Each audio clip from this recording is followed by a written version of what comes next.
Can't believe people play with people intelligence the way they play with people intelligence and intellect. You know, the way they do today. You know, people are telling lies for a living. You know what I mean? They actually lying to y'all for a living. He didn't say nothing to whack. So when you come talking to me, I feel like you're very selective. This is exactly what I meant last week when I was talking about street is being. You know what's a sucker to me? A sucker is who pick who he be fight with. Right. Like if you sit and you I'm not going because this. I won't fuck with him, but I with this. Yeah, I think I can take him. Right. You want to fight? You think? Word on the street is that Jay Prince might be coming after 50 Cent for the shots he fired at Big Meech, warning him to ease up on the rat talk or else. But if there's one thing we know about 50, it's that he never backs down from a fight. And this time, it looks like Jay Prince might have picked the wrong opponent. This situation is layered, and Jay Prince's history isn't exactly doing him any favors. His name has been linked to all sorts of shady dealings, extortion whispers, rigged dice games, and even speculation about his involvement in Takeoff's death. So if 50 really wants to go all in, he's got plenty of material to work with. And now, 50 has taken to Instagram, seemingly clapping back at these alleged threats, just to remind everyone how he handles his enemies. But is Jay Prince really standing up for Big Meech? What exactly did he say to 50? And is he making a mistake by going after one of the pettiest men in hip-hop?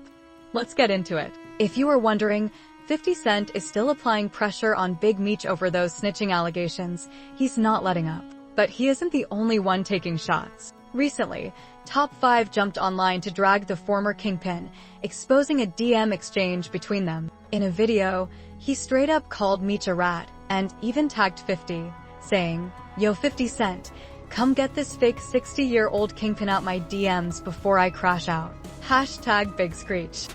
This fucking rat thought he could DM me and tap in. Yo 50 Cent, come get this fake 6-year-old Kingpin out of my fucking DMs. Should've worked a regular job like my father. Big Meech, Big Screech. Yo, Lil Meech, call me Lil. And, of course, 50 wasted no time capitalizing on the moment. He reposted Top 5's video, adding his own twist to keep the trolling alive. While most in the industry are steering clear of this drama, Jay Prince decided to insert himself when literally nobody asked. Some gossip pages are reporting that Jay Prince has been sneak dissing 50 on Instagram, shading him for allegedly using Big Meech's name for clout. He even posted, then quickly deleted, a message claiming he was the one who created the BMF brand. But that's just the tip of the iceberg. Insiders claim Jay Prince has been making behind the scenes, allegedly sending threats and trying to silence 50. But 50? He isn't flinching. He's making it clear, no matter what they throw at him, he's built for it. He even posted a clip from training day with a caption that simply read, "Get the message." Maybe we need to change the word for the youngsters. The checking in part, you know, is they seem to get hung up on that word checking in. Yeah. So if we could diversify that word and bring it up to a 2021 thing. Right. What's the word, OG? What's the word? Maybe we may want to tell them they need to get connected. Yeah. You know what I mean? Yeah. Maybe that's the proper word, connected, properly connected or whatnot. Yeah, they get tripped up on the semantics. yeah, they get stuck. I mean, right there you stuck. So then you stuck on stupid, right? You're stuck on stupid and you're not using your powers or access to powers that you have. You're looking at it as a negative versus a positive. You know, we all know if you can tap into good people wherever you go. Wherever, yeah. You know what I mean? It's a blessing, Rip. Real talk. Real talk. I mean? Who want to have access to power and not use? Now, fans are roasting Jay Prince, warning him to back off because if there's one person you don't want beef with, it's 50 Cent. Especially when you've got your own skeletons rattling in the closet. For those who don't know, Jay Prince is the CEO and co-founder of Rap-A-Lot Records, one of Houston's most legendary labels. He moves like the self-proclaimed king of hometown, acting as an unofficial bodyguard for rappers visiting the city. So, I had a dude call me, right? And, that Junior been having some going on down there in Houston, bro. We got the media team in here. So, it's an inside month. Yeah. Now, this month, he's the one that's tied to the dude that makes the loaded dice. Right? Check the play out. All entertainers, when you go to Houston, stay away from Jay Prince Jr. There's a whole play going on. Here go the play right here. The play is a loaded dice. Now I'm gonna talk about something. Let me see if y'all catch up with what I'm saying. But not everyone is buying into his protection narrative. There's been growing speculation that Jay Prince and his son Jazz are running an extortion racket, setting up artists at their infamous dice games. This controversy hit a peak after Takeoff's tragic passing, but he wasn't even the first to lose his life after one of Jazz Prince's dice nights. Just 2 months before, Chicago's Duke the Jeweler won big, $100K, but before he could even leave, he was ambushed and shot. So when Takeoff was killed, fans started questioning Quavo's judgment, wondering why he didn't distance himself from Jay Prince's circle after what happened. And watch this. And Little Cam are the loaded dice rotators, right? He said what? There was a situation that occurred that a certain jeweler round and got past the dice on accident and was hitting on them for a couple hundred. They got irritated about that. I ain't gonna go too far into that story because, right, boom. The only way they could get their money back was however their money back.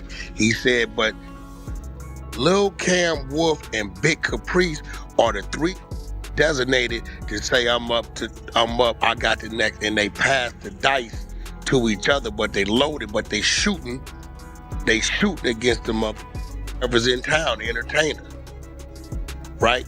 They say Jay Prince Jr., he get 30% of whatever the take is. Now, let's talk about the man accused of pulling the trigger, Patrick Xavier Clark. He was officially indicted by a grand jury for Takeoff's murder, yet nearly 3 years later, there's still no trial date. And here's where things get suspicious. Just a day after his arrest, Clark managed to come up with $1 million bond and walked free on house arrest. Then, in November 2023, the conditions changed. He was no longer on house arrest and didn't even need to wear an ankle monitor. His only restriction?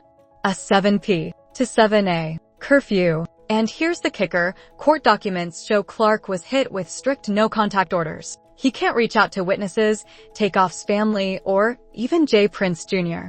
Fans are side-eyeing the whole situation, questioning how Clark went from lockdown to moving around freely with just a curfew. The way this case keeps shifting has people convinced something isn't right. And now, there's a new twist. Clark is standing firm on his innocence. His lawyer, Letitia Canones-Hollins, recently told Rolling Stone that he wasn't the one who fired the fatal shots. She even went after the investigators, calling out the so-called evidence against Clark, claiming that the ballistics and video footage don't add up. She's preparing to dismantle the prosecution's case in court. Bringing it back to all the whispers about Jay Prince and his dice games, these allegations aren't new. Plenty of industry insiders have spoken on it, and WAC 100 has been one of the loudest critics, accusing Jay Prince's son of running a rigged gambling hustle against visiting rappers. And when Jazz Prince was confronted about these allegations, he quickly denied everything, claiming he didn't even know Duke the Jeweler. He insisted that his dice games had nothing to do with Duke or Takeoff's deaths,